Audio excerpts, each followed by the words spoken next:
প্ৰতিটো বিধায়কৰ ঘৰত আমি পাৰ্চনেলি স্পীড পোষ্ট কৰি আছোঁ আমি অলপ সময় পাছতে আমি যাইখিনি আমি স্পীড পোষ্ট কৰিম প্ৰতিটো বিধায়কৰ ঘৰত অতি সোনকালে এই মছলাবোৰ এইটো তেখেতে পাই যাব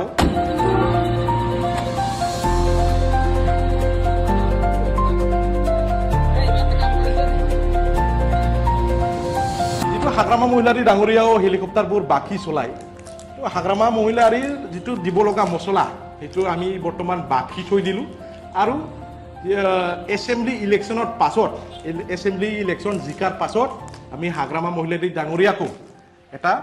মছলা পেকেট আমি তেখেতকো পাৰ্চেল কৰিম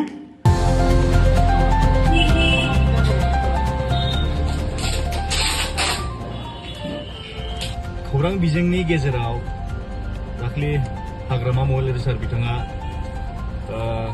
रायजो सभायाव भट नांगौब्ला फंसे बाथ्रा बुंदों बियो गावनि साथाम एमएलएनो मस्ला होनांगोन होननानै दा जोङो बिथांनि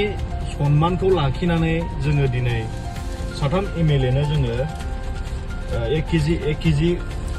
मस्ला हरनो नागिरदों दा जोंहाथ' मानगोनां प्रमद बर' बिथां सारा आनकन्टेस्टेड देरहाबाय दा रायजो सभानि एमपि जानो थांगासिनो दा थेवबो बिथांनि सन्मानखौ लाखिनो थाखाय बिथां हाग्रामानि सन्मानखौ लाखिनो थाखाय जोङो 1 केजि मस्ला हरनाय जासिगोन जोङोथ' मस्लाखौ कुरियारनि गेजेरजों हरबाय हाग्रामा महिलारी सार बिथां बुंनाय बायदि साथाम एमएलएनो जे मस्ला नांगौ होननानै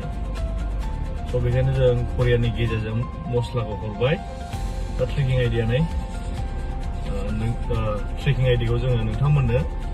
स्क्रिनाव शेयार खालामनो हागोन जाहाथे बयबो ट्रेक खालामनो हानाय बायदि थेंक इउ